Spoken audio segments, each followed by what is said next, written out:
On my son's birthday, the words came like shards of glass straight to my heart. The best gift for me would be if you disappeared from my life forever.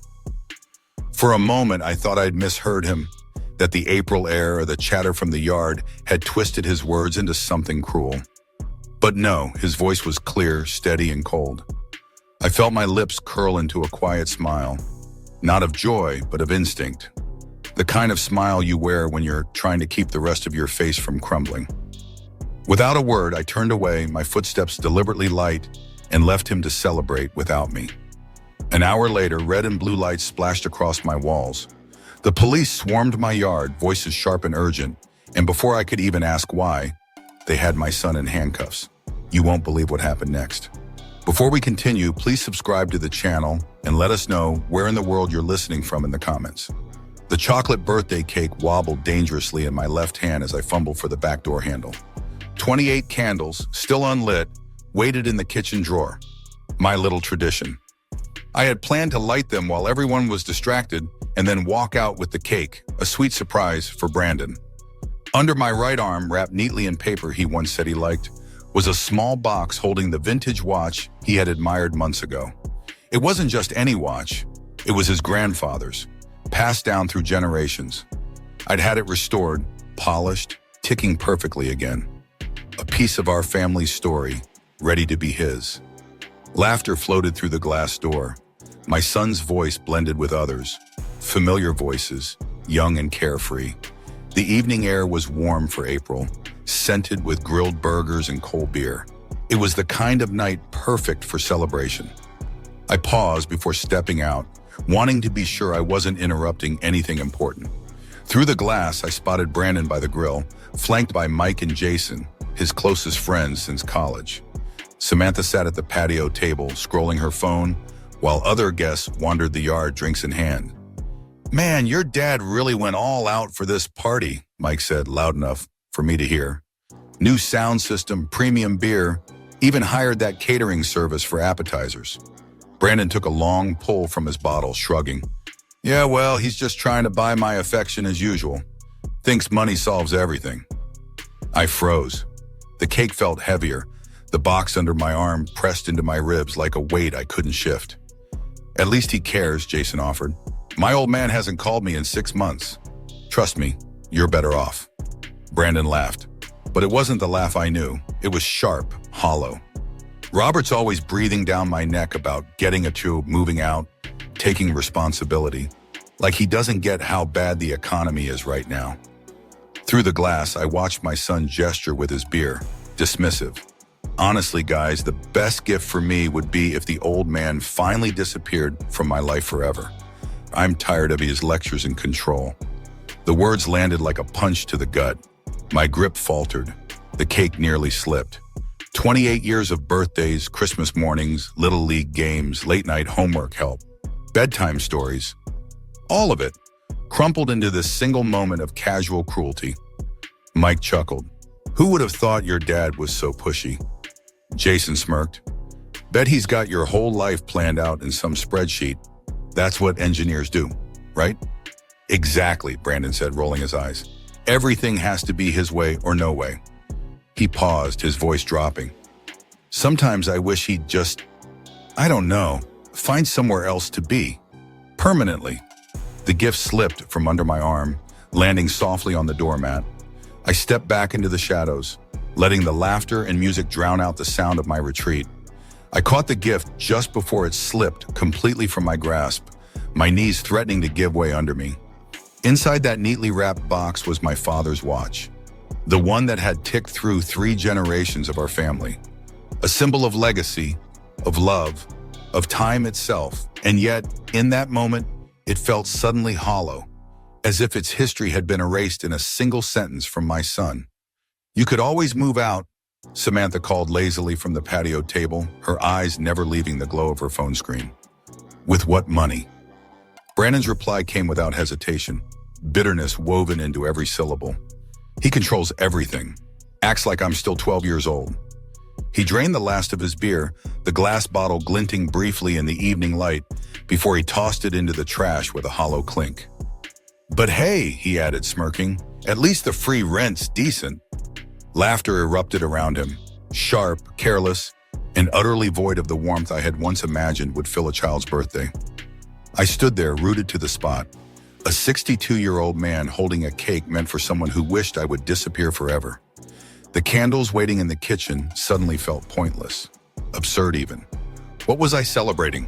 The weight in my hands began to tremble, the cake plate rocking dangerously. Memories came uninvited, flooding my mind in jagged flashes. Brandon's graduation party, when he had introduced me to his friends as the guy who pays for everything. The family dinner where he'd rolled his eyes at every story I told, like my words were an inconvenience. That Christmas morning when he'd opened my carefully chosen gifts without so much as looking up from his phone. 28 years. 28 years of being a father, and had I been blind the whole time? I leaned heavily against the door frame, trying to steady my breath. Inside, my kitchen still waited with the decorations I had hung that morning. Bright streamers, a banner that read, "Happy Birthday, Brandon," in bold letters. The dining table was lined with presents I'd spent weeks picking out, each wrapped with precision and care. And now, all of it, every balloon, every ribbon, every dollar was just another example of control in my son's eyes. The party outside carried on, oblivious to my presence. Brandon now stood over the grill, flipping burgers, while Mike told a story that sent another ripple of laughter through the group. They were comfortable out there, comfortable mocking the man who paid for the roof over their heads, the food on their plates, the very ground beneath their feet. I took a step back from the glass, the cake trembling in my grip, the box with the watch in my other hand now feeling like a block of stone. Through the door, I could see my son living his truth, basking in a celebration funded entirely by the person he wanted gone. My chest tightened, but it wasn't just hurt anymore. It was something colder, something sharper. My thoughts began to shift. I pictured the mortgage I had been paying for the last 5 years since buying this house. The utilities, the insurance, the property taxes, the food in the refrigerator, the car in the driveway that Brandon drove without asking. Every single comfort he enjoyed came from the man he mocked. If Brandon wanted me gone so badly, maybe it was time to grant his birthday wish, but not in the way he imagined. The cake could wait. The candles could wait. Right now, there were phone calls to make. 10 minutes later, I was still in the kitchen, but my mind was in a very different place. The birthday cake sat abandoned on the counter, its once perfect frosting now beginning to crack and glisten under the warm kitchen light. A slow collapse that mirrored the way I felt inside. My hands still carried the faint stickiness of icing, a reminder of how tightly I had clutched it only minutes ago. I had spent that time pacing, from the refrigerator to the window and back again, replaying my son's words over and over, each repetition cutting a little deeper. Through the glass, I could still see him, laughing, smiling, immersed in his celebration as if nothing had happened, as if his father wasn't inside trying to stitch together the pieces of a heart just shattered. Something in me shifted. I walked back toward the sliding door, every step deliberate. This time, there was no cake in my hands, no gift tucked under my arm, no hollow performance of celebration. I carried only the weight of a father's anger and the need for answers from a son who no longer seemed to understand the meaning of gratitude. Brandon stood exactly where I had left him, a beer bottle in one hand, gesturing animatedly to Mike and Jason with the other. The smoke from the barbecue curled between us, blurring him for just a moment before the breeze carried it away. Several guests glanced in my direction. I could feel their unspoken assumptions, probably thinking I was about to nag them about the music volume, or tell them to pick up after themselves. But this wasn't going to be one of those light-hearted, fatherly interruptions. This was different. "Brandon," my voice cut through their laughter like a knife. He turned toward me with the casual indifference of someone who had never been made to face real consequences. It was the same look he'd worn when I caught him using my credit card without asking. The same when neighbors complained about his late-night parties while I was working extra shifts to pay the bills. "Can we talk privately?" I asked, my tone low but firm. He didn't hesitate, didn't even pretend to soften the moment. "Dad, whatever you heard, it's true." His shrug was lazy, almost bored. He didn't bother to lower his voice, didn't care who else was listening.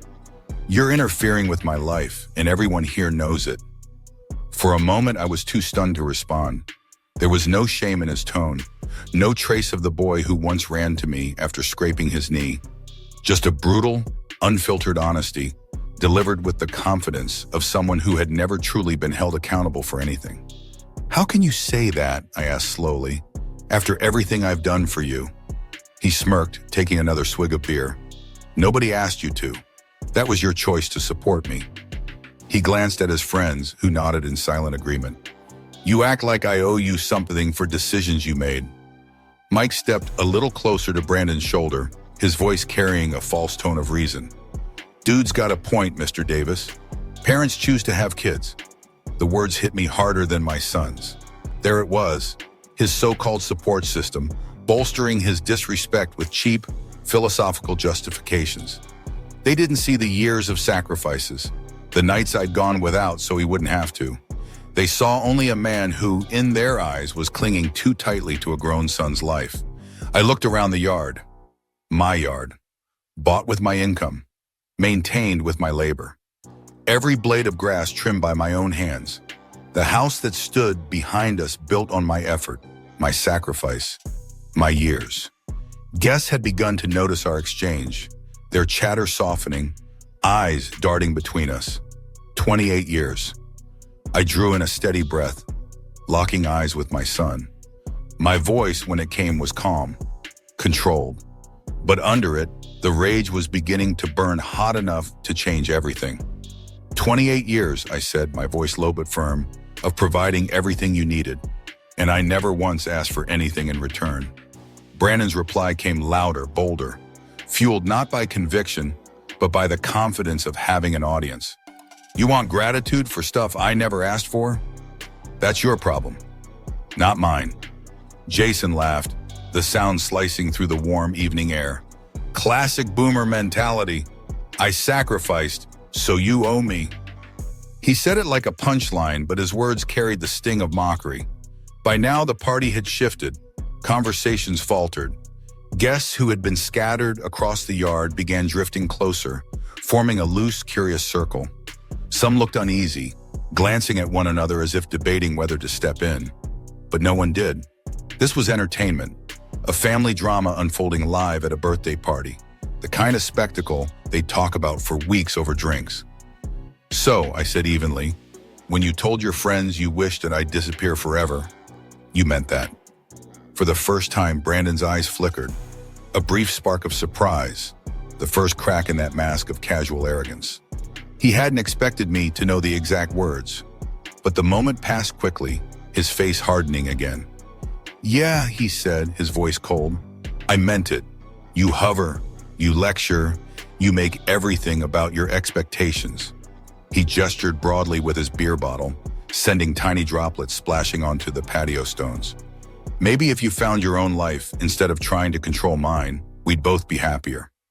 The circle around us had grown tighter. Conversations had gone silent. I could feel the weight of every eye in that backyard, all of them waiting for the next blow, silently judging, quietly deciding which side they were on. I could almost hear the unspoken labels, the controlling father, the overbearing parent who can't let go. "My own house," I said slowly, "my own food, my own car, all provided by someone you wish would disappear." "That's right," Brandon shot back, his smile as cold as his tone. "And when you do finally move on, I'll miss the free rent for about 5 minutes. Then I'll figure something else out." From the patio table, Samantha finally tore her eyes from her phone, giggling. "Brandon, you're terrible." But it wasn't said in disapproval. It was said like a compliment, like his cruelty was some sort of charm. Her laughter blended with the approving chuckles from Mike and Jason, their amusement swelling into a background soundtrack of mockery. I stood there, surrounded by people who saw my humiliation not as tragedy, but as entertainment. 28 years. 28 years of midnight feedings, of school projects done under the kitchen light, of driving lessons in empty parking lots, of scraping together tuition payments when money was tight. 28 years of showing up, for birthdays, for graduations, for every milestone that mattered. all reduced now to nothing more than unwanted interference. The party didn't stop. Music still played from the speakers I had bought. The barbecue still smoked, sending the scent of my groceries into the air. Guests still laughed, still drank my beer, still ate my food, all while watching the last fragile strands of respect between father and son snap in real time. I turned away from the circle of faces. Some smirked, others dropped their eyes, suddenly fascinated with their drinks, unwilling to meet my gaze. Brandon's laughter followed me as I walked toward the house, light and unbothered, as if he'd just won something. But something inside me had shifted in those moments. The hurt was no longer raw and aimless. It was crystallizing, hardening into something colder, something sharper. If my son truly wanted me gone, then maybe, just maybe, it was time to give him exactly what he wished for. That could be arranged, but not in the way he expected. The old wooden stairs groaned beneath my weight as I made my way to the second floor, each creak sounding louder in the quiet hall than it ever had before. Every step took me farther from the burst of laughter that still spilled through the house, laughter that was no longer just noise, but a reminder of how thoroughly I had been made into the evening's entertainment. At the top of the stairs, I paused, my hand lingering on the brass doorknob of my bedroom.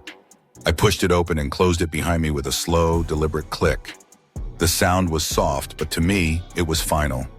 The closing of a door not just on a room, but on something far more permanent. For a long moment, I stood perfectly still, letting the stillness wrap itself around me. The party sounds seeped faintly through the walls, muffled conversations, the faint metallic clink of bottles, and, cutting through it all, Brandon's voice carrying another joke at my expense. The cadence of it was casual, careless, as if I were nothing more than a running moe in his endless comedy routine. I drifted toward the window. Outside, the backyard was still alive with movement. Silhouettes crossing the patio stones, the smoke from the barbecue swirling in the golden haze of the porch lights. From up here, they looked small, far away. Yet the sting of their laughter still felt close enough to touch. The mirror above my dresser caught my eye. I turned, and there he was, the man staring back at me. He looked familiar, but I didn't recognize him. His shoulders were stooped, his jaw tense, his eyes hollowed by years of unspoken disappointment. When had I become this? This quiet doormat who swallowed insult after insult in the name of keeping the peace. This provider who kept giving to someone who openly wished me gone from his life, as if my existence was an inconvenience. The longer I stared, the more the memories began to pour in. Last spring's car incident came first, sharp and uninvited. I could still see myself standing under the harsh fluorescent lights of 3 different dealerships, trailing behind Brandon as he waved away every practical suggestion I made.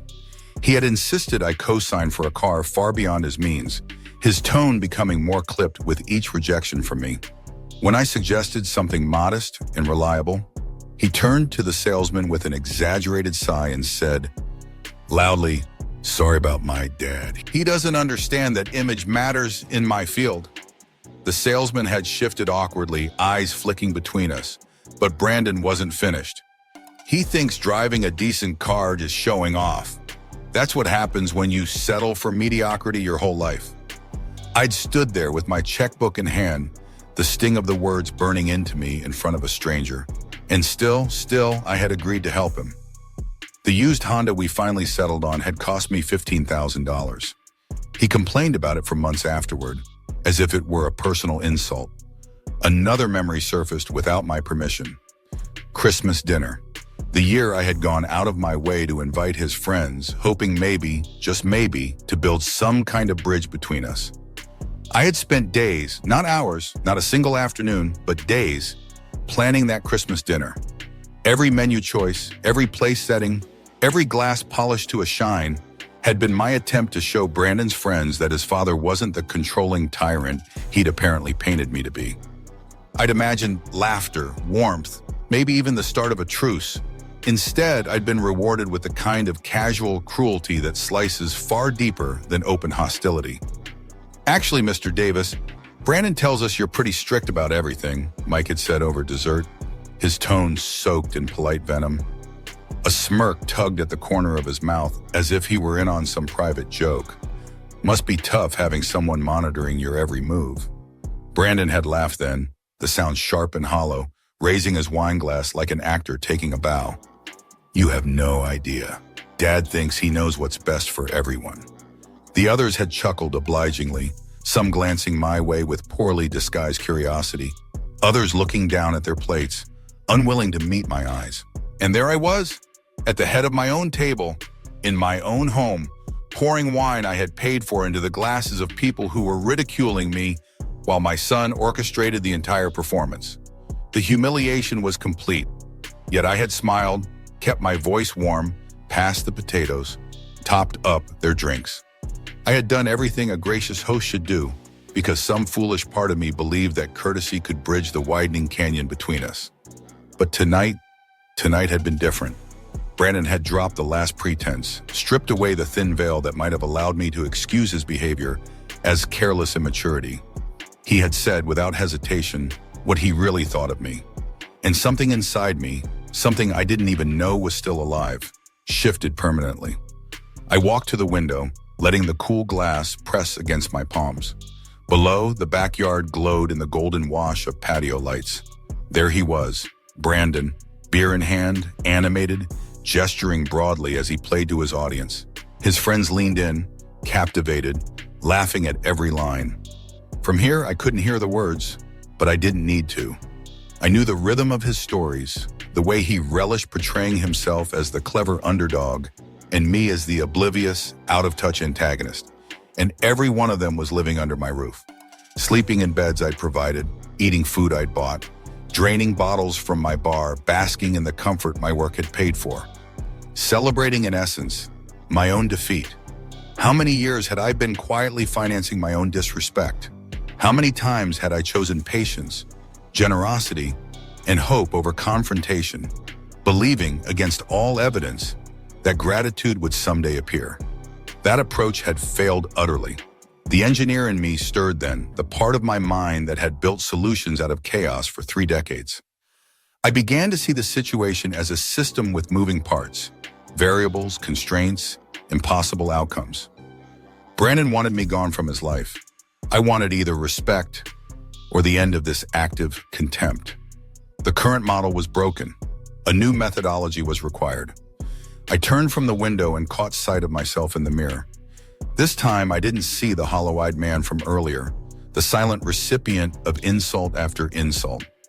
I saw someone with resources, with options, and, most importantly, with the intelligence to deploy them strategically. Brandon was 28 years old and had never held a real job. No savings, no credit history, no skill beyond consuming what others provided. His existence was built entirely on my continued willingness to keep the lights on, to pay the bills, to fill the fridge he raided every morning, to fund the internet for his endless late-night gaming. All of it, mine. And if he truly wished to remove me from his life, then perhaps I should help him achieve that goal. But on my terms, not his. The thought brought with it a cold, steady clarity. I owned this house outright. Every mortgage-free brick, every inch of the lawn, every dollar of the taxes, all under my name. And I could, with a single decision, change the terms of his comfort entirely. I moved toward the door, my hand curling around the handle. Downstairs, the laughter swelled, oblivious to the quiet revolution taking place upstairs, in the mind of the man who had made it all possible. Brandon was about to learn, truly learn, the brutal difference between independence and abandonment, between the intoxicating taste of freedom and the cold weight of responsibility. For months, he had demanded space from his father's influence, pushing me further to the edges of his life as if I were some relic from a past he was eager to erase. Well, soon he would have all the space he could possibly handle, and it would be nothing like the paradise he imagined. It had been exactly 25 minutes since I'd walked away from that little circle of mockery inside the house, their laughter still ringing in my ears like the aftermath of a slap. Now I descended the stairs with slow, deliberate steps. Each footfall felt heavy with purpose, carrying me toward a confrontation that would permanently, and irrevocably alter the balance of this household. The back door swung open to reveal the same tableau I had left earlier, music pulsing from portable speakers, clusters of guests scattered across the patio, drinks in hand, voices rising over the beat. Brandon stood near the barbecue grill, surrounded by his friends, gesturing animatedly like a self-appointed king presiding over his court. But the real change was not in the party scene, it was in me. Something had shifted, solidified. The decision I had made upstairs was now a living, breathing certainty. Without hesitation, I walked across the yard, my gaze fixed on the DJ table where the sound system was set up. The conversations continued around me, oblivious to the fact that the man who owned this home, this land, this entire celebration, was about to reclaim his authority. The wireless microphone sat exactly where I'd hoped to find it, lying innocently beside the speakers. My hand closed around it with the same calm precision I'd once used when delivering engineering proposals to corporate boards, presentations that changed the direction of entire projects. The music thumped on for a moment longer before I located the volume control. Then with a small twist, the bass line died, and silence fell over the backyard like a heavy curtain dropping on the final act of a play. The party is over. My voice rang out with absolute clarity, carried by the speakers into every corner of the yard. I'm asking everyone to leave my property now. The reaction was instant. Conversations cut off mid-word. Beer bottles hovered, frozen in midair. Even the most intoxicated guests sensed the gravity of the moment. Brandon's face shifted rapidly, from shock to humiliation, and finally to that familiar mask of arrogance he had worn for years like armor. "Nobody's going anywhere," he shot back, projecting his voice to the crowd rather than to me. "This is my party, and you're all welcome to stay as long as you want." Right on cue, Mike stepped up beside him, his loyalty to Brandon as predictable as the sunrise. "Robert, don't ruin the kid's celebration," he said with an easy shrug. "It's his birthday." "This is my property," I replied evenly into the microphone, my tone steady but unyielding. "I have the legal right to decide who stays and who leaves." Jason, always the loudest in the room when respect was called for, laughed that same dismissive laugh I'd endured earlier in the evening. "Come on, Mr. Davis, don't be dramatic. We're not hurting anything." Around them, I saw several guests begin to shift uncomfortably, sensing that this was no longer just a family spat, but something larger, heavier. Still, Brandon's core group stood firm, clustered around him like a wall of defiance. They were the kind of people who had never truly faced consequences, who believed the world would bend to their will simply because it always had. "Dad, put the microphone down and stop embarrassing yourself." Brandon's voice sliced through the air like a dull knife, thick with the condescension he had honed over years of living off my unconditional support. It was so familiar I could almost predict every syllable. "These are my friends. This is my party, and you're acting like a crazy person." His words rang with ridiculous confidence, but the microphone in my hand ensured my answer would reach every person scattered across the yard like frozen statues mid-celebration. "I own this house," I said slowly, letting each word drop like a heavy stone. "I pay the mortgage, the utilities, the insurance, and the property taxes. This is not your property, Brandon. It's mine." He shrugged, as if everything I had just said was nothing more than wind passing by. "So what? You've been supporting me for years. That's what parents do." Then he waved his hand, a gesture equal parts dismissive and performative for his friends. "You can't just kick people out because you are having some kind of breakdown." From the patio table, Samantha let out a sharp giggle, her laughter like a needle puncturing the already taut atmosphere. A few others bent their heads together to whisper, but no one made a move toward the exit. "Actually, I can." I kept the microphone close to my mouth, ensuring every syllable was crystal clear and impossible to ignore. "Any property owner has the legal right to ask people to leave. If they refuse, it becomes trespassing." My tone didn't need to be raised. The certainty in my words cut straight through the alcohol fogging Brandon's brain. He darted his eyes around, searching for the backup of the friends who had been cheering him on all night. But I could see it, the flicker in his gaze, like the ground beneath him was starting to shift. "You're not serious," Mike said, but the bravado in his voice had thinned.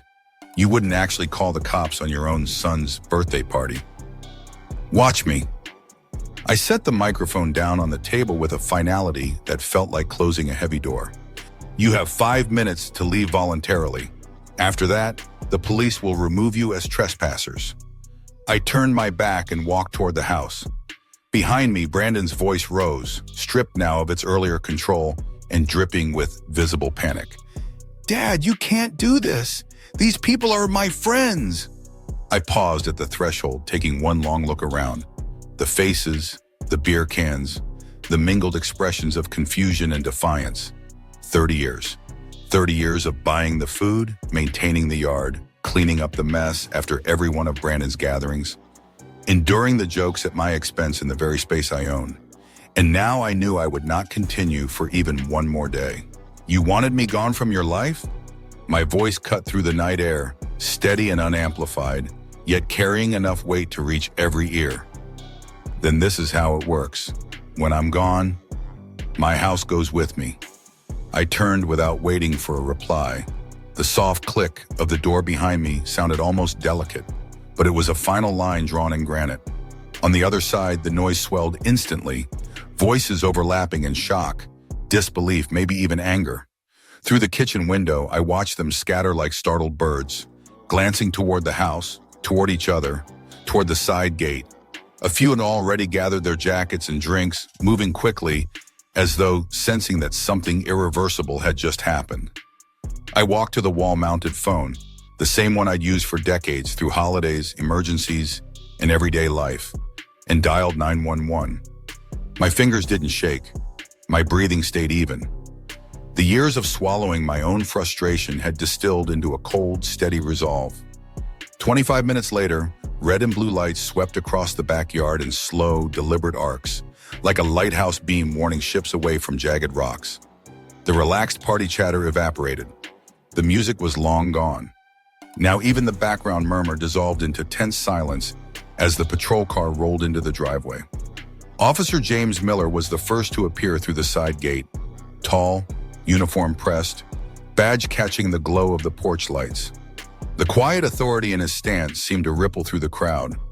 A beat later, his partner, Officer Linda Gark, stepped in beside him, her eyes scanning the scene with the calm precision of someone who knew exactly how this would unfold. "Who called the police?" Miller's voice held the kind of professional neutrality that gave away nothing, yet commanded attention. "I did." I stepped forward from my post by the back door. My voice was steady, almost businesslike. "This is my property. I asked these people to stop the party and leave. They refused." Miller gave a short nod and drew a notepad from his pocket. He glanced over the guests, who suddenly found great interest in the ground, their phones, or the ice melting in their cups. "Can you verify ownership of the property, sir?" Without hesitation, I handed him my driver's license and the most recent property tax statement, documents I'd retrieved the moment I hung up the phone. 28 years of home ownership had taught me that the person holding the papers holds the power. Officer Gark stepped forward then, her voice sharp enough to slice the tension. "Everyone present must leave this private property immediately. The owner has requested your departure. Continued presence will be considered trespassing under the law." The reaction came like a wave. Some guests near the garden moved quickly, gathering purses, jackets, and beer bottles, eager to put distance between themselves and the flashing lights. Others lingered, glancing toward Brandon with a kind of unspoken plea, as though he might conjure a solution.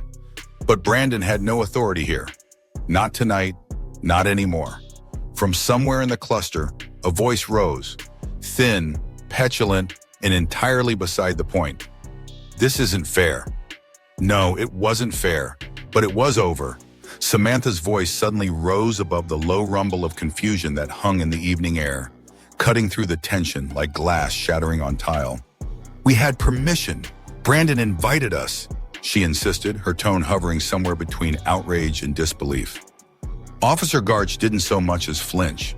She met Samantha's glare with the steady patience of someone who had navigated this exact storm more times than she could count. "Ma'am," she said evenly, Adult children living in their parents' homes do not have the legal right to authorize guests against the property owner's wishes.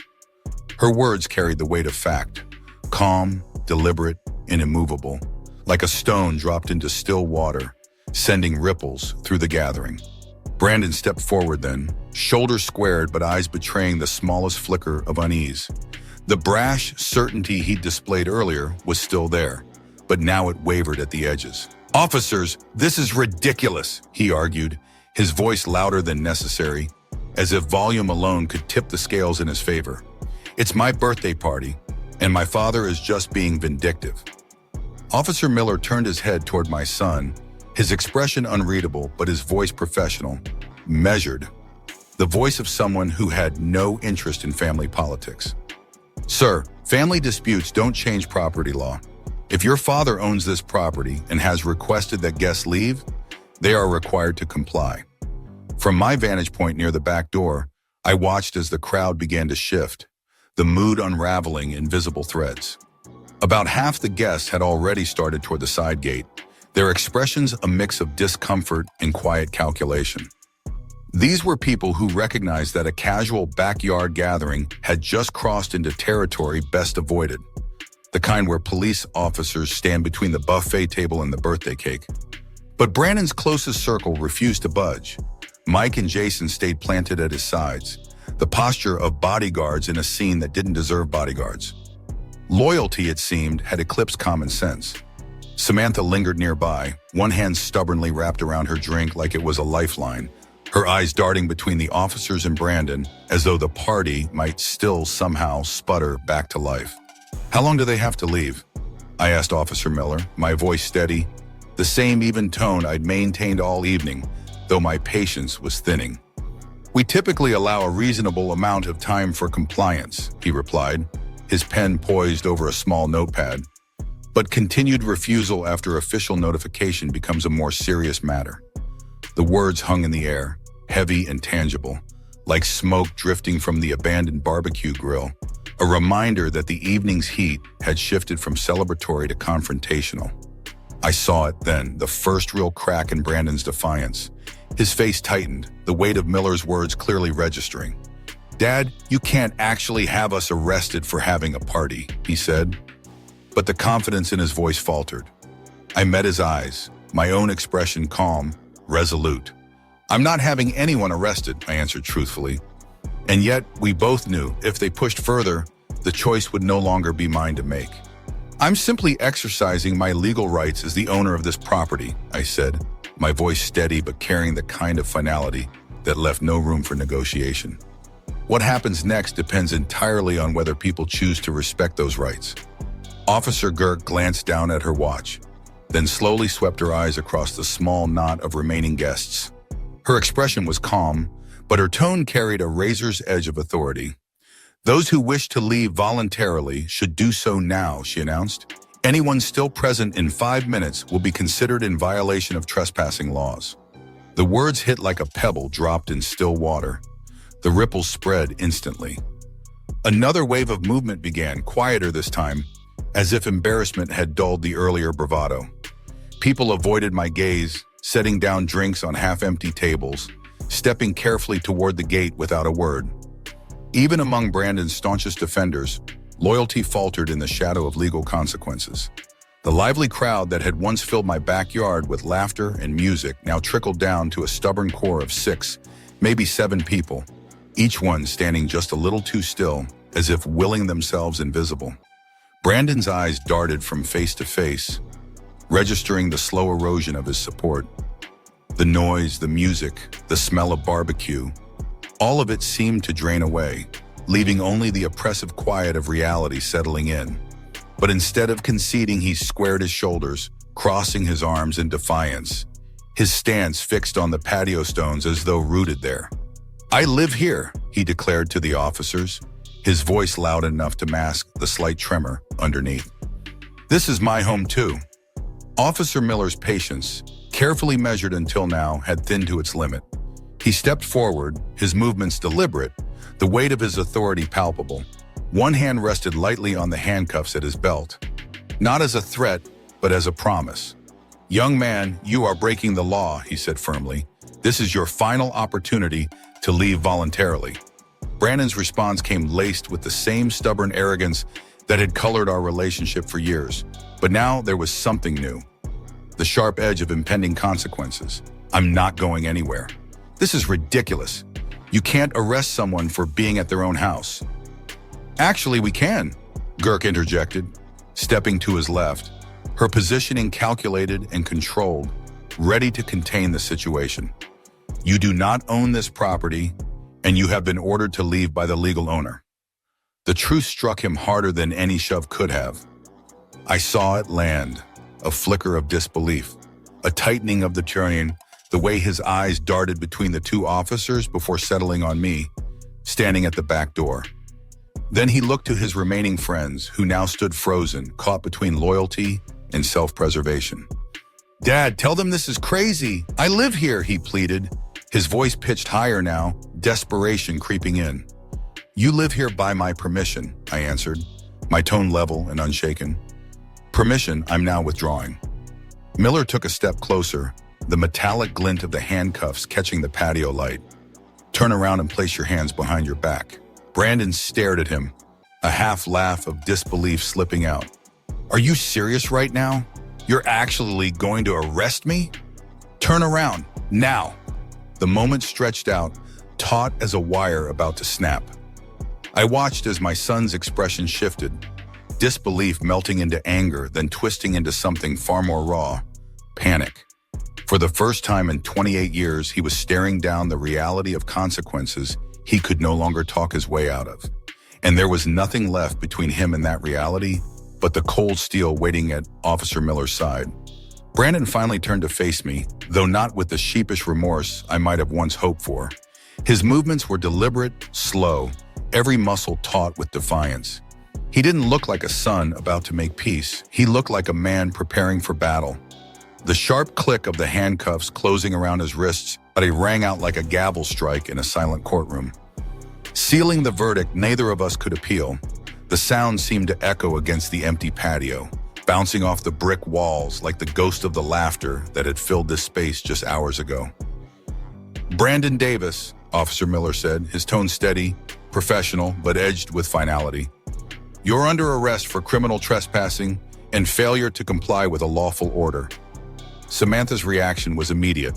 Her wine glass slipped from her hand, shattering on the stones beside her sandal.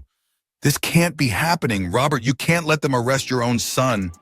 Her voice cracked in a way that might have stirred my sympathy once.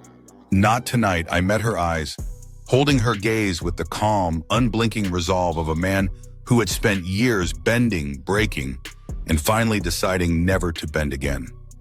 "I'm not letting them do anything," I said, my words even, measured. "I called them because Brandon refused to respect my rights as the property owner." Miller began guiding Brandon toward the gate, but my son twisted sharply in his grasp to glare at me. His eyes were wild now, no longer the playful mischief of his younger years, but something harder, colder. A raw, burning hatred I had never seen from him before. "Dad," he said, his voice low but laced with venom, "I will never forgive you for this. You think you've won, but you've just made the biggest mistake of your life." Those words might once have broken me. Years ago, I would have lain awake replaying them over and over, wondering if I was the one who had failed. But tonight, the words slid off me like rain on steel. They didn't pierce, they only confirmed what I already knew, that this was no longer about father and son. This was about right and wrong, about boundaries, about a man finally reclaiming the dignity he'd surrendered piece by piece for far too long. "We'll see," I said quietly, not as a threat, not as a challenge, but as the simple truth. The patrol car waited at the curb, its red and blue lights spinning in slow, hypnotic arcs across the houses. Officer Miller opened the rear door, placing a steady hand on Brandon's head as he guided him in. Through the glass, I saw my son's mouth moving, spitting words I couldn't hear, and was glad not to. Mike, who had been standing in the shadows for most of the confrontation, stepped forward now. His usual smirk was gone, replaced by a strained, uncertain look. "Officer, how long will he be held? When can we bail him out?" That depends on the charges and the judge's ruling, Officer Carter replied, her tone as calm and unyielding as Miller's. Criminal trespassing can carry up to 2 weeks in county jail, plus fines. 2 weeks? Mike repeated as if the number was foreign, impossible to grasp. For me, the number settled in like a long-awaited truth. 2 weeks, 14 days, 336 hours. However you measured it, it was a stretch of time I hadn't had in years. Time to make changes, to fortify my home, and to close the doors Brandon had barged through for far too long. Time without the constant undercurrent of disrespect, entitlement, and manipulation that had poisoned this place. As the car pulled away, its lights fading into the night, the air felt cleaner somehow. The silence that followed wasn't the same as the heavy, suffocating quiet I'd felt upstairs earlier. This was different. This was the quiet of a man finally standing on his own ground. The patrol car's engine rumbled to life, low at first, then deepening as if it carried the weight of inevitability. Red and blue lights began their slow, hypnotic rotation, casting fractured colors over my driveway, the fence, and even the lingering smoke from the cooling grill. I stood rooted on the back porch, my hands resting loosely at my sides, watching the vehicle ease backward. The tires rolled over the gravel with a deliberate crunch until the car was free of the property. Through the tinted glass, I could just make out the shape of my son. Head tilted slightly, shoulders stiff, officially in police custody for the first time in his life. This time, he wasn't walking away with a warning or a parent's intervention. He was walking straight into the arms of real consequences, the kind that leave marks you can't charm your way out of. Samantha lingered near the sagging row of half-deflated balloons, her shoulders shaking, eyes fixed somewhere far away. Tears slid freely down her cheeks, catching the faint reflection of the flashing lights before vanishing into the collar of her sweater. A few feet away, Mike and Jason moved with the clumsy precision of men suddenly robbed of purpose, collecting empty beer bottles, stacking half-full plastic cups, each unsure of whether they were helping or simply filling time until it was acceptable to leave. The party had ended, utterly, unmistakably. And with it, the long-standing siege of my own backyard had finally lifted. The property felt different already, as though it had taken a deep breath for the first time in years. Within minutes, Brandon's most loyal hangers-on, those who had laughed the loudest at my expense, who had treated my home as their clubhouse, were quietly shuffling toward the side gate, belongings in hand, no goodbyes offered. The DJ setup sat abandoned, speakers silent, cables coiled like dead snakes. The BBQ grill exhaled the last traces of heat into the cooling evening air, its metal lid streaked with grease and smoke. Paper plates, now mottled and curling, lay forgotten on the patio table. Plastic forks balanced precariously on the lip of the trash bin. It was a battlefield after the war, and tomorrow I would clean it. But tonight I stood in the middle of my reclaimed territory, letting the silence seep into my bones. This wasn't just quiet, it was the absence of years of slammed doors, raised voices, and the constant hum of disrespect. It was mine again. The next morning when I woke, the house felt alien in its peace. I padded into the kitchen, bare feet brushing against the cool tile, and brewed coffee without the soundtrack of complaints or demands drifting down from upstairs. The air itself felt lighter. A quick phone call to the county clerk's office confirmed what Officer Garter had told me in passing. 14 days. Brandon would spend 2 full weeks in county jail for criminal trespassing and disorderly conduct. His release date was firmly set, April 29th at 9 a.m., 14 days. 2 weeks that now belonged entirely to me, the perfect window to put into motion the plan that had fully taken shape in my mind during those tense final minutes of his arrest. I approached the task the way I had approached every major project in my engineering career, with precision, patience, and absolute commitment. First, I needed the truth. Not the version Brandon liked to parade around, but the cold, undeniable numbers of what his presence had cost me. I retrieved my financial records from the past 5 years and began calculating. Rent equivalent for a home in this neighborhood, $20,800 per month. Utilities, on average, $350. Food, which I'd covered without fail, $400 monthly.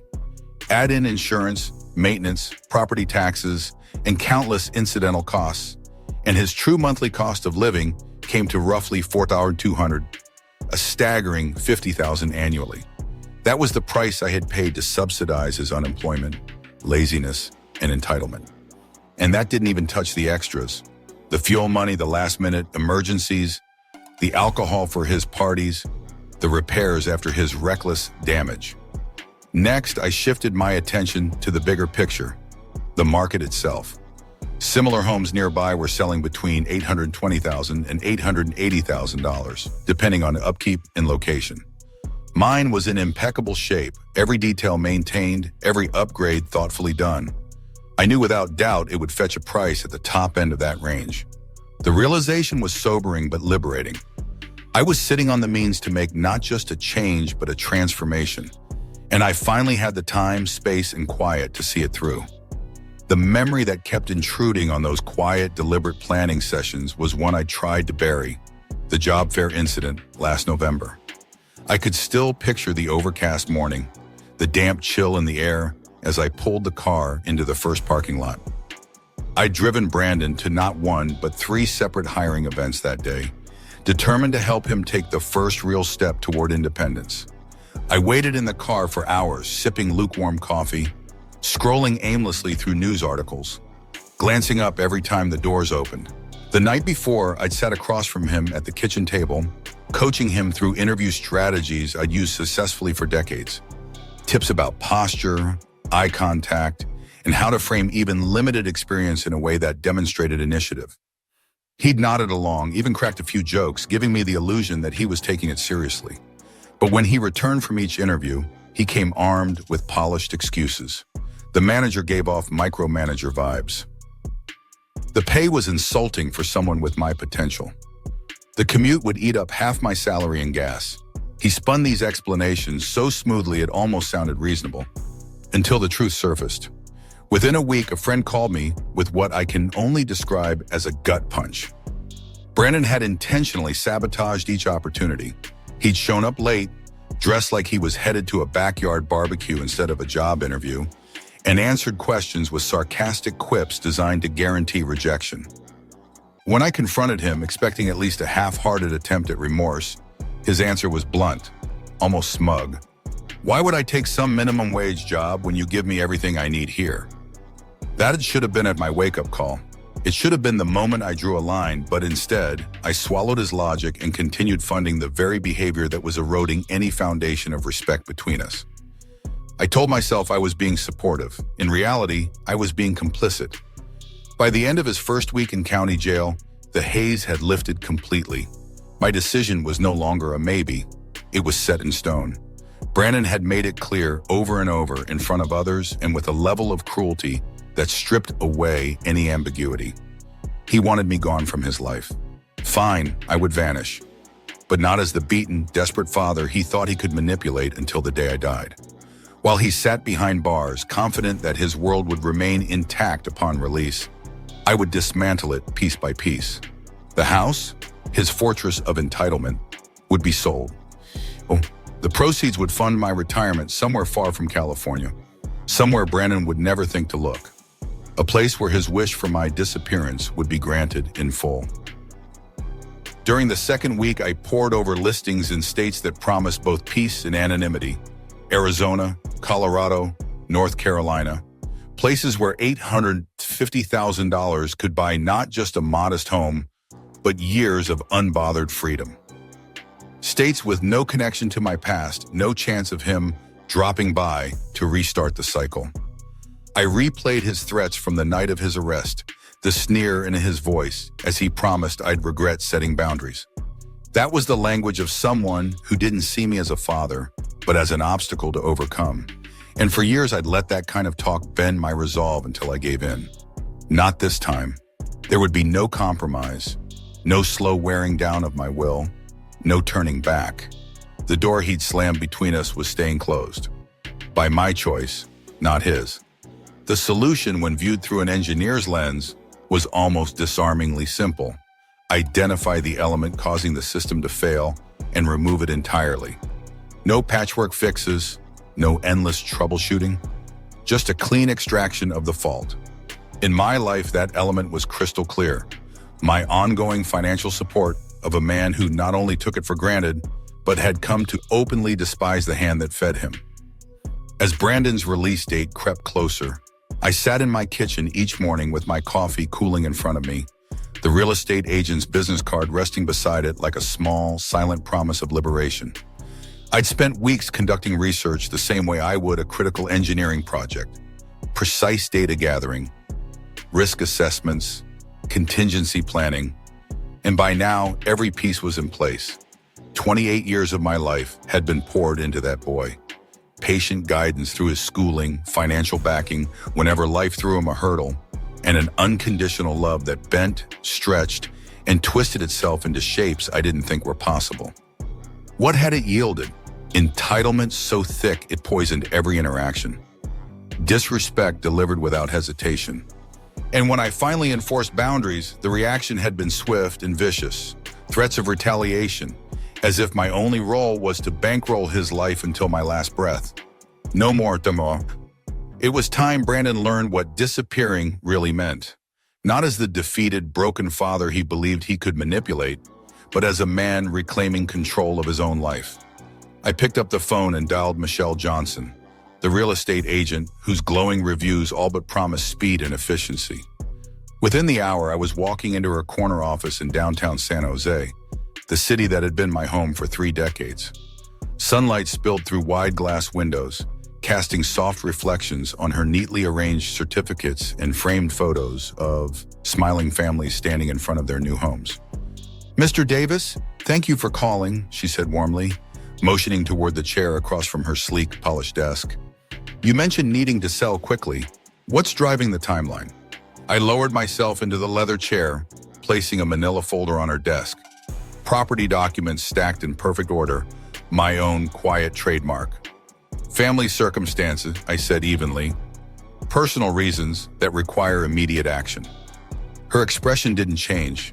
That perfect, measured neutrality that comes from years of hearing every possible client story, from joyful relocations to urgent escapes. "I understand," she said simply.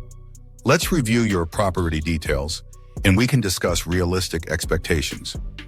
The next 40 minutes felt like a masterclass in market strategy. She moved through neighborhood comparisons, current pricing trends, and targeted staging techniques with the precision of someone who had turned the art of selling into a science.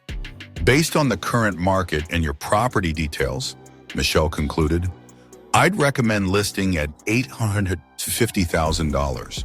With proper staging and marketing, we should attract serious buyers within a week."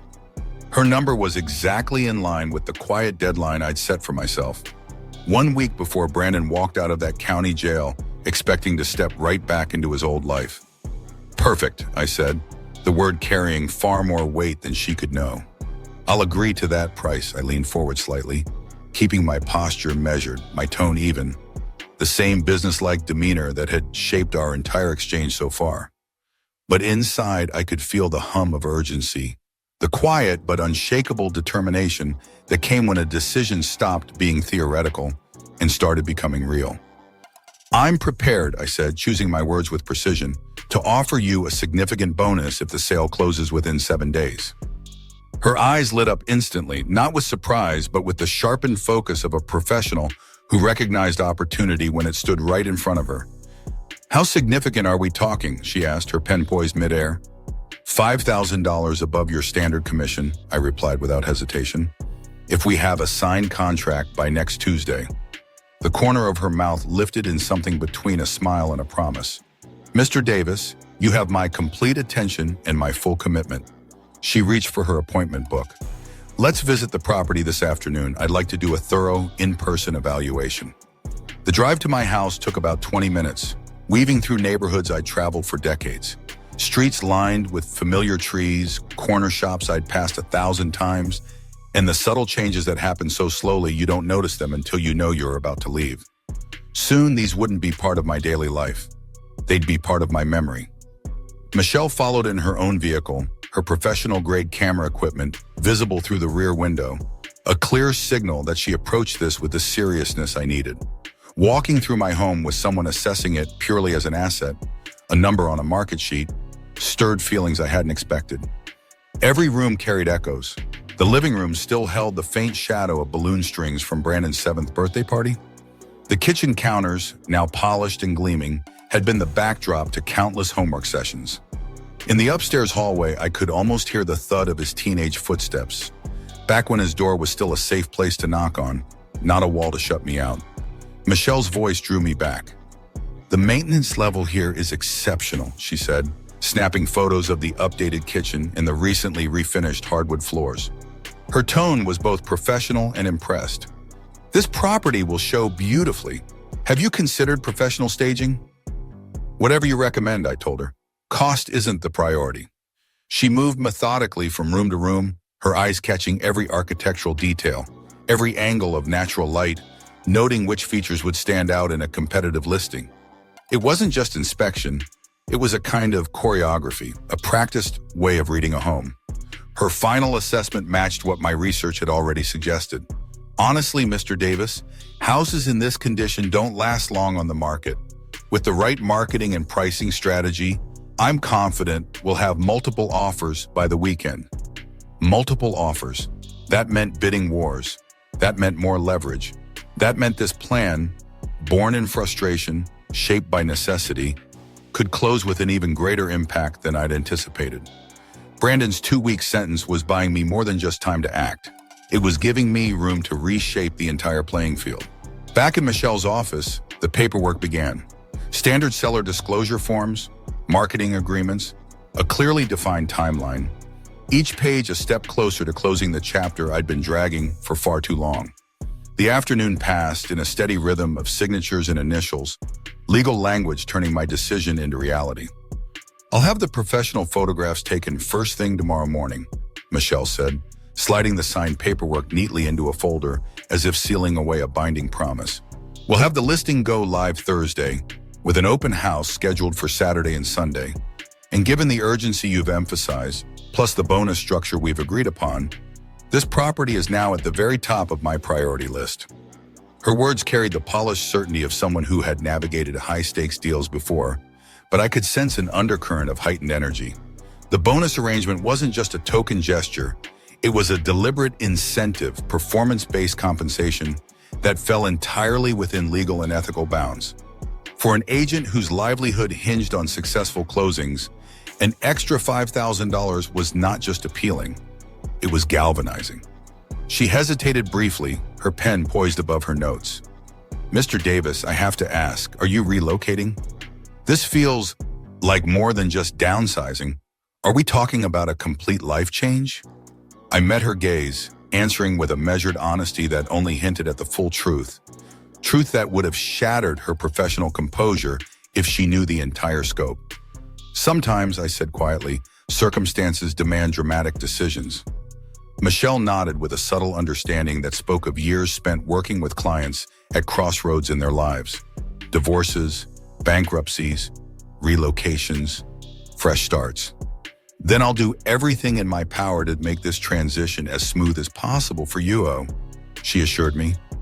The weight of the signed contracts felt almost ceremonial in my hands, as though they weren't merely legal documents, but the physical manifestation of a decision years in the making. 7 days. That was all the time left until Brandon's scheduled release, and now the gears of his final unavoidable lesson were not just turning, they were locked into motion, documented, and professionally managed. "One more thing," I said, pausing at her office door. "I'll need to coordinate timing very precisely. Could you update me on any potential buyers the moment they show interest?" "Absolutely," she replied without hesitation. "You'll have real-time updates on every showing, every inquiry, every offer. This is going to move quickly." I walked to my car with the deliberate stride of someone who had just turned years of private strategy into concrete action. Soon, the house that had been a monument to Brandon's entitlement for 28 long years would pass into the hands of strangers. Strangers who would value it, not as a given, but as a hard-earned place to call home. Now only one crucial piece of information remained: the exact timing of Brandon's release. The precision of my plan depended on it. The drive to Santa Clara County Jail took 30 minutes, a slow crawl through morning traffic that offered me ample time to steel myself for what might be my final encounter with any part of my son's current reality. When the facility finally came into view, it rose from the industrial sprawl like a stark, unyielding monument to consequence. Its gray concrete walls reflected none of the warmth or humanity that life sometimes allows. Soon, Brandon would know, truly know, what consequence felt like. Inside, the security procedures stripped away the identity of every visitor. ID check, verification, the cold beep of the metal detector, in the impersonal registration process. Within minutes, you ceased to be a person with a life outside. You became another process subject moving through the calculated machinery of the institutional system. The place ran like clockwork, each movement and exchange unfolding with a kind of cold precision that spoke to years of perfecting the art of human management. It wasn't just efficiency, it was a deliberate system designed to strip away personality, sentiment, and distraction, leaving only the process. "I need information about an inmate," I said to the corrections officer at the visitor information desk, sliding my driver's license across the spotless, almost reflective counter. The man on the other side glanced down at the card. His nameplate read, Sergeant Davis, no relation to me despite the identical surname. The coincidence drew no reaction from him. He examined my identification with the detached thoroughness of someone who has long since learned to separate the person from the paperwork. His uniform was crisp, his badge gleaming under the sterile fluorescent lights, a quiet emblem of authority that owed nothing to personal connection or family loyalty. "Name of the inmate?" he asked in a steady, neutral tone. "Brandon Davis. He's serving 2 weeks for criminal trespassing." The sergeant's fingers began moving over the keyboard, fast and sure, pulling up my son's file from the institutional database that now defined his reality.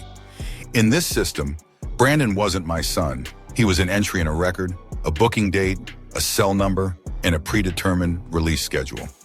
Brandon Davis, booked April 15th. His eyes scanned the monitor without the faintest trace of sympathy or curiosity. He will be released April 29th at 9 a.m.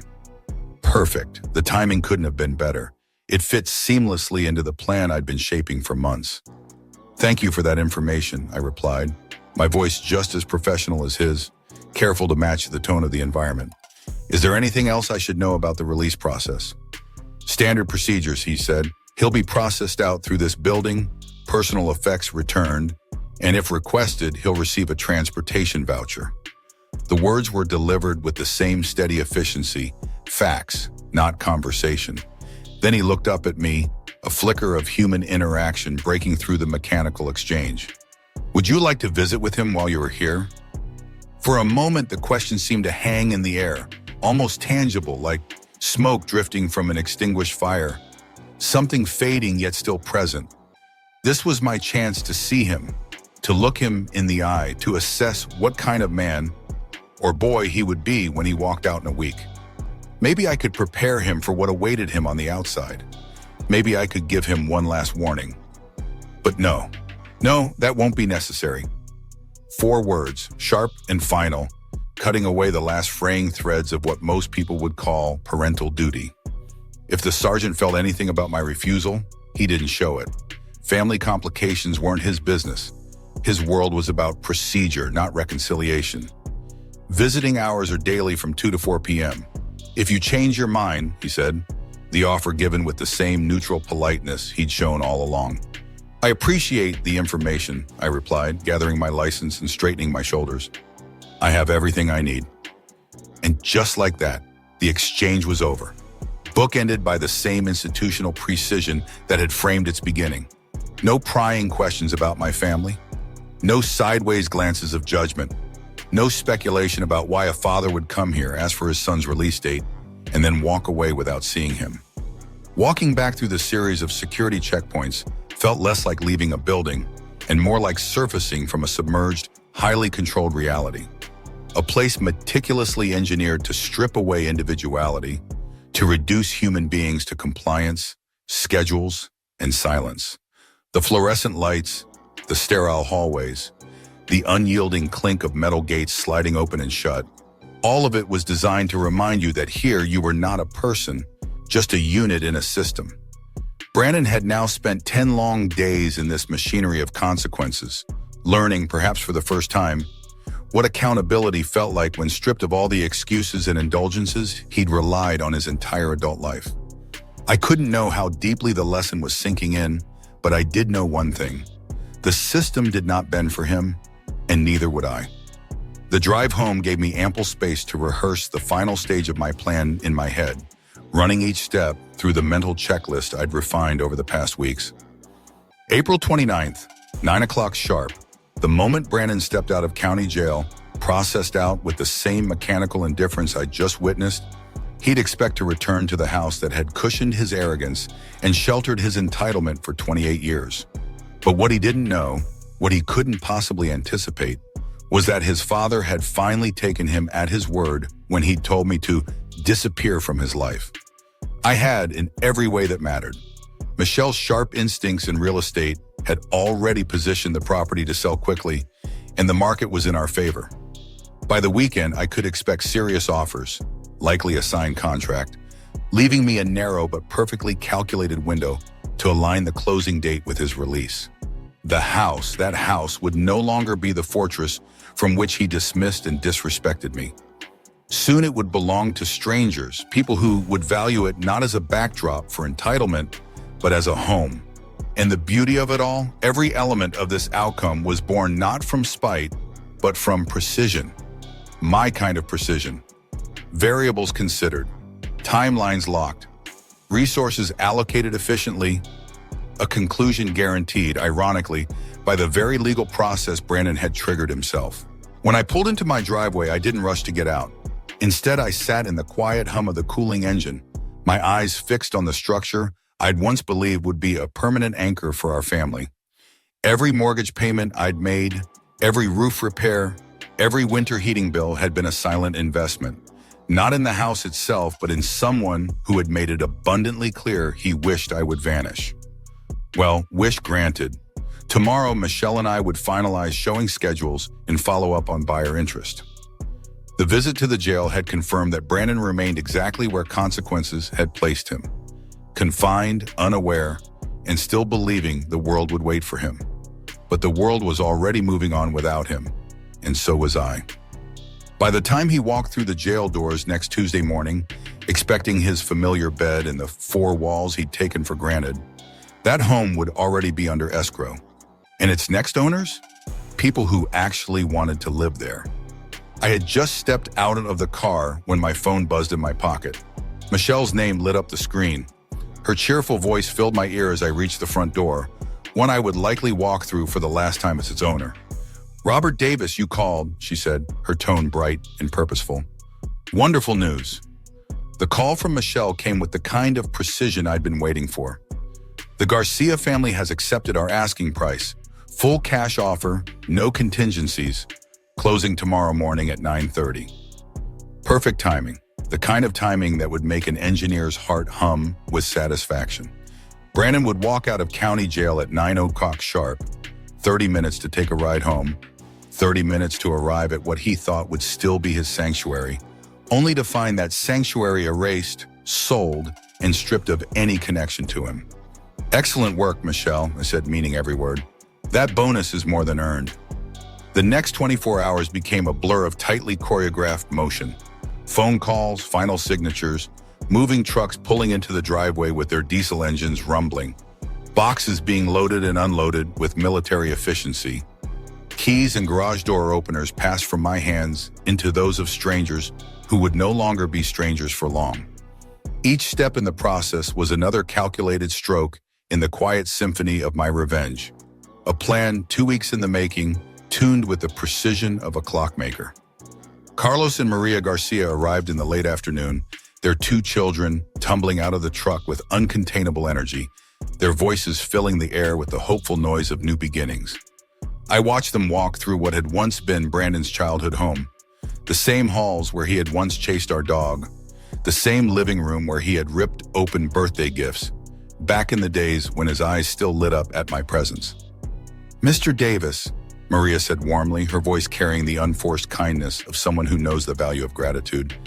Thank you so much for accepting our offer so quickly. We know you were in a hurry to sell. Yes, I said, my gaze drifting briefly to the worn door frame where Brandon's height marks still lingered. Life circumstances change rapidly sometimes. I pressed the garage door opener and keys into Carlos's palm, feeling the strange mixture of relief and finality settle into my chest. I do have one small favor to ask, I added. Of course, anything, Maria replied without hesitation.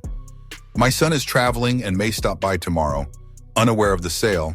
Could you give him this note? I held out a sealed envelope, Brandon's name written across the front in my precise, unshakable engineer's handwriting. Maria accepted it with a nod, tucking it carefully into her bag as if she understood the weight of it, even without knowing the words inside. The letter had taken me several drafts to perfect. I wanted it short, emotionally neutral, unarguable, and in its own way, devastatingly final. Brandon, you said you wanted me to disappear from your life forever. I've decided to grant your wish. The house has been sold. I am traveling extensively and will be unreachable indefinitely. You now have the independence you have always demanded. I left the envelope in Maria's care, knowing that by the time Brandon read it, the locks would be changed, the rooms emptied, and the life he'd once known would be gone.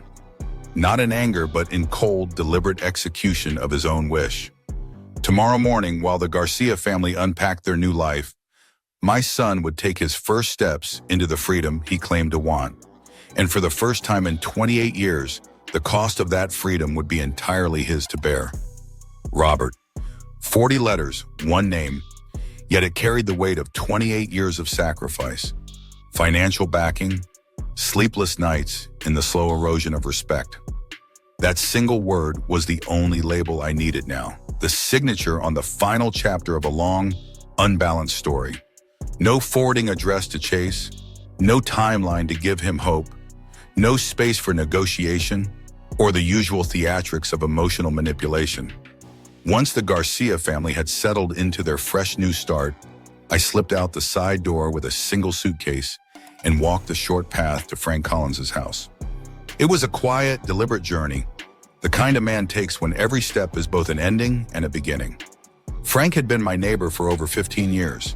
He was the kind of man you could count on to clear snow from your driveway in a blizzard or collect your packages when you were away.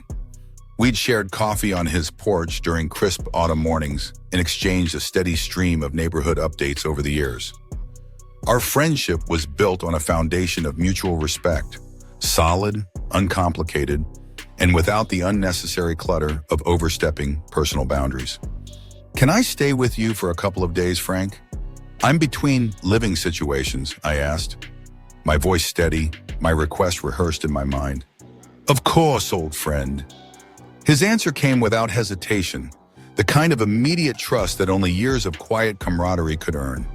He stepped aside, letting me into his familiar living room, a place I'd stood many times before, usually with a steaming mug in hand and conversation meandering between weather patterns and local gossip. What happened with the house, he asked, his brows knitting together in a mix of concern and curiosity. I sold it, time for major changes in my life. The words were calm, but carried the finality of a man who had already crossed the bridge and burned it behind him. What about Brandon? Where will he stay when he gets back from wherever he's been? I didn't flinch. Brandon is an adult. He'll figure out his own arrangements. Something in my tone must have made it clear there was no space for further discussion, because Frank simply nodded and didn't press. That was one of his strengths, knowing when to step back and let silence carry the truth. The guest room he offered was warm, comfortable, and, more importantly, perfectly positioned with a clear view of my former home's front entrance. I didn't tell Frank, but that detail mattered more to me than any other amenity. That evening, I sat by the window, my eyes fixed on the quiet activity across the lawn. The Garcias were unpacking boxes, arranging furniture, and filling the rooms with the lively energy of a family eager to start fresh. I could almost hear the echoes of another time, when Brandon had run through those same halls, when birthdays and bedtime stories had been enough to fill both our hearts. But somewhere along the way, gratitude had withered into entitlement. He had stopped seeing the sacrifices and only noticed the benefits, assuming my support was his birthright. Tomorrow morning, he would walk up that driveway expecting to slide back into his old life, one of jobless ease, rent-free comfort, and meals that magically appeared in the fridge. Instead, strangers would open the door, strangers who owned every inch of what he thought was still his safety net. The precision of it all was deeply satisfying, the kind of engineered outcome I had built my career on. Variables controlled, timelines synchronized, resources allocated with maximum efficiency, and the final blow executed entirely within legal channels, all set into motion by Brandon's own actions. Around 10 o'clock, Frank knocked on the guest room door, holding fresh towels in one hand. His voice was calm, steady. "Everything you need in here, Robert." "Everything's perfect, Frank. Thank you for the accommodation." He gave me a nod that carried more weight than words. "Stay as long as necessary. Whatever's going on with your family, you've got support here." I thanked him, but in my mind, I knew this was one storm I intended to weather alone, at least until tomorrow's sunrise brought the reckoning I had been waiting for. He left me alone with my thoughts, and with a clear, unobstructed view of the house where Brandon still believed he could live indefinitely at my expense. From that quiet perch in Frank's guest room, the air seemed almost heavy with anticipation. Tomorrow would not just be another day.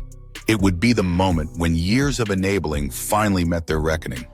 The lesson would be delivered with the same precision I'd once applied to complex engineering problems.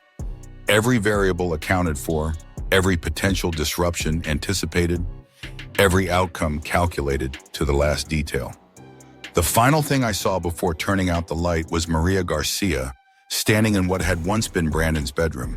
She reached up and, with an unthinking domestic gesture, closed the curtains.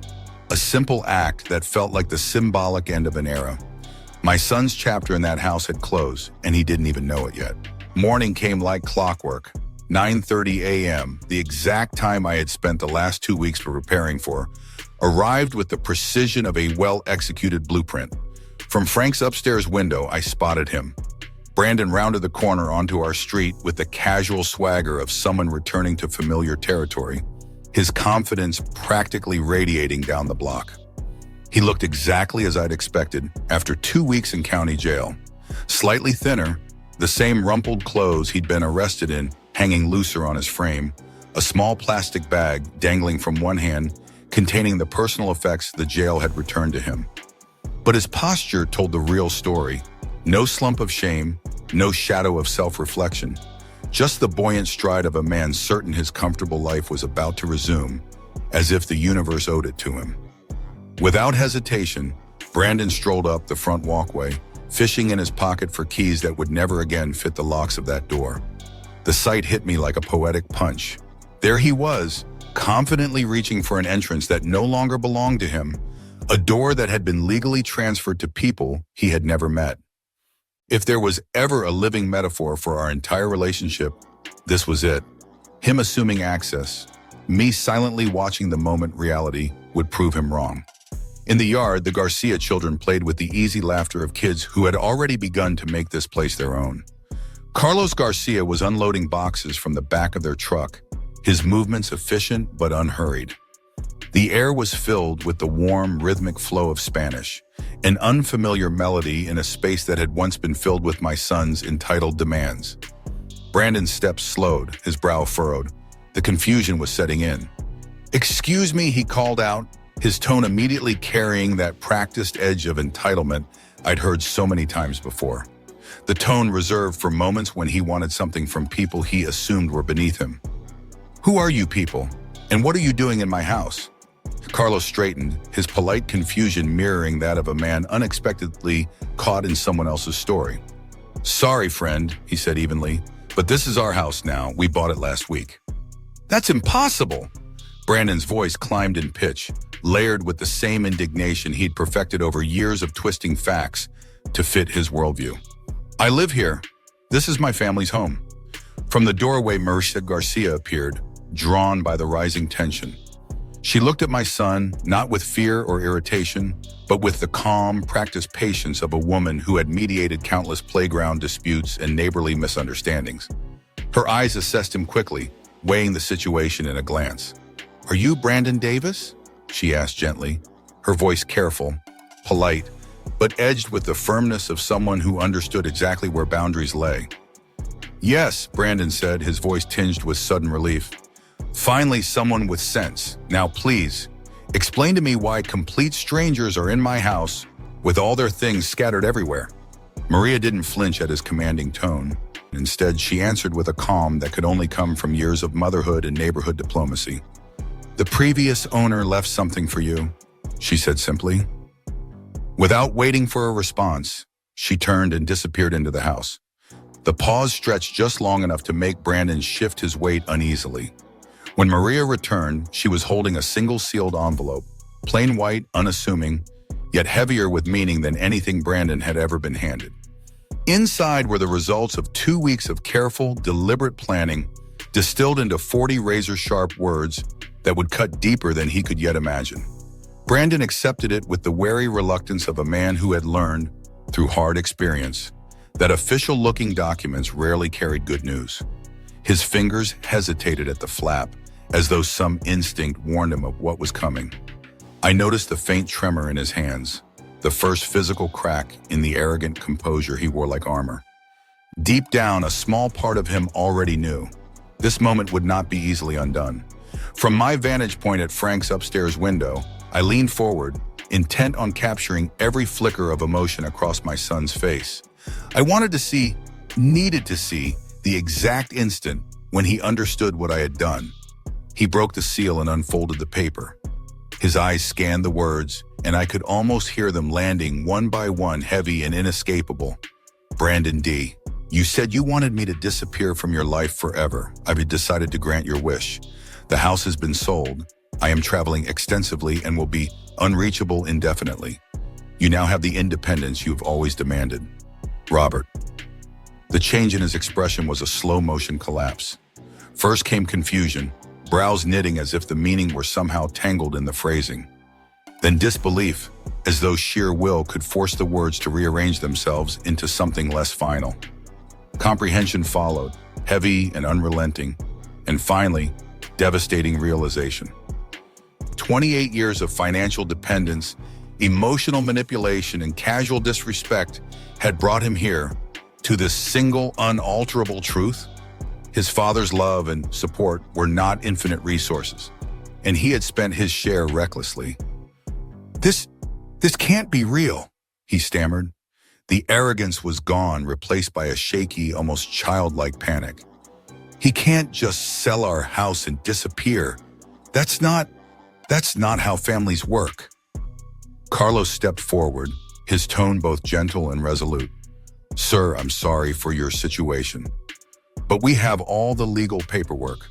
The sale was completed yesterday morning." It was as if Brandon's legs could no longer hold him. He sagged against the mailbox, one that now belonged to strangers, his plastic jail-issued bag slipping from his grasp. A few meager possessions spilled onto the sidewalk, rolling toward the place that had once been his home. "Where am I supposed to live? How am I supposed to eat?" The words came not as demands, but as soft, desperate whispers, an entirely different language from the entitled rhetoric I had endured for years.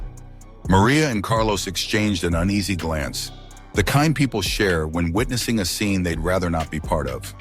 They stood rooted, caught between compassion and the unshakable awareness that they were watching the deliberate dismantling of a man's safety net, one that his own father had designed to vanish beneath his feet.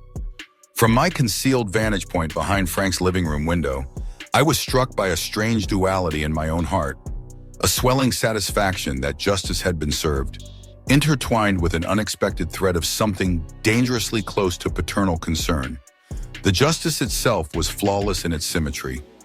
Brandon had received exactly what he had demanded in his most defiant moments, for me to disappear from his life entirely, and I had granted it without hesitation. Yet watching him crumble, his pride stripped away and replaced by naked despair, stirred a part of me I had long tried to bury. He stood there for what felt like an eternity on that cracked stretch of sidewalk, the same path he had once run across as a child, clutching ice cream in the summer or bundled up in the winter. Now he read and reread the letter with trembling hands, as though sheer repetition might somehow change the words printed in black ink. Behind him, the house, now someone else's home, hummed with the warm, ordinary sounds of a family that valued the roof over their heads. Inside those walls, laughter and gratitude replaced the entitlement and tension that had once hung heavy in the air. Brandon, however, faced the harshest truth of all. He had nowhere to go. 28 years of quiet enabling had ended with 40 words and a sold deed. The final chapter in our long, tangled history had been written with the same meticulous precision I once applied to engineering calculations. Exact, calculated, and impossible to undo. At last, he folded the note with a care that seemed almost reverent, slipping it into his pocket as though it were a fragile relic. Without so much as a glance toward the Garcia family, he turned and walked away, his steps slow and uneven. I remained rooted at Frank's window long after he disappeared around the corner. Hours passed before I allowed myself to move. The image of his tear-streaked face clung to me like a photograph I hadn't meant to take. One I couldn't bring myself to destroy. And these weren't the angry, manipulative tears of his youth, the kind he'd weaponized to get his way. No, these were raw, unguarded sobs, the sound of a man who had finally grasped the price of his own arrogance and the weight of the bridges he'd burned. For nearly 3 decades, I had questioned whether there was any genuine emotion beneath the armor of entitlement he wore like a second skin. I finally had my answer. The tragedy was that the truth had arrived exactly when it no longer mattered. That evening, Frank found me in his kitchen, sitting at his table, staring into a cup of coffee gone cold. I was still sifting through the emotional debris of my own victory when he broke the silence. "Rough day watching the neighborhood drama?" he asked, his voice measured, the kind of careful tone people use when they suspect there's more to the story than they should know. "Something like that," I replied. "The young man seemed pretty torn up about losing his family home," he said, genuine concern etched across his features. His words weren't judgment, only an observation from someone who had seen pain without knowing the layers beneath it. I met his gaze. "Sometimes consequences take years to arrive," I said quietly, "but they always come, eventually." Frank nodded slowly, the way a man nods when life has already taught him that lesson too many times. "Justice rarely shows up when you expect it," he said, "but it's rarely late for good." "Thank you for the hospitality," I told him, pushing my chair back and standing. "I'm moving on tomorrow morning." He raised an eyebrow. "Where to, Robert?" I allowed myself the faintest smile. "To the ocean," I said. "It's time to start completely fresh." Frank didn't press for details, his quiet restraint saying more than any probing question ever could. He seemed to understand, with the kind of wisdom that comes from living long enough to see people come and go, that some life changes demand privacy, not explanations. His friendship had been my steady anchor through the turbulence of the past weeks, offering exactly the support I needed, without ever overstepping the boundaries I wasn't ready to cross. "You've got my number if you need anything," he said simply, his voice warm but free of expectation. We both knew the truth, though neither of us named it aloud. This goodbye wasn't a temporary pause in a friendship. It carried the finality of someone severing ties with an entire chapter of his life, perhaps forever.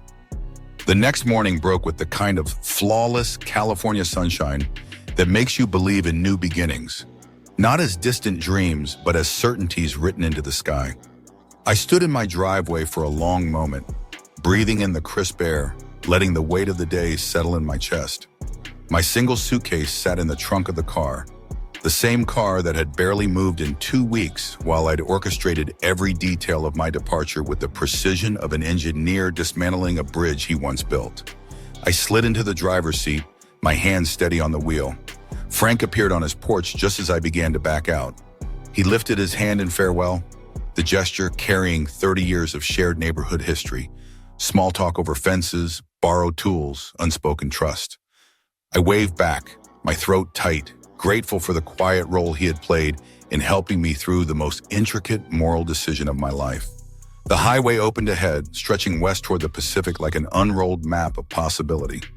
I was leaving behind every familiar street, every memory-laden corner, every obligation that had once defined me. My bank account now held $850,000. I had no family responsibilities tethering me, no one relying on my financial support or my emotional presence. Brandon had gotten exactly what he once said he wanted, a father who vanished from his life forever. And I had delivered that outcome with the same cold precision I once brought to solving complex technical problems. Justice without malice, only the inevitable result of choices made. But then there had been his tears. They hadn't changed the decision. I still knew leaving was right, still believed consequences were both necessary and just. But they had shifted something deeper. For the first time in years, I saw the boy he used to be hiding behind the man he had become. Beneath the entitlement and the manipulation, there was still a human being, still my son, capable of genuine feeling.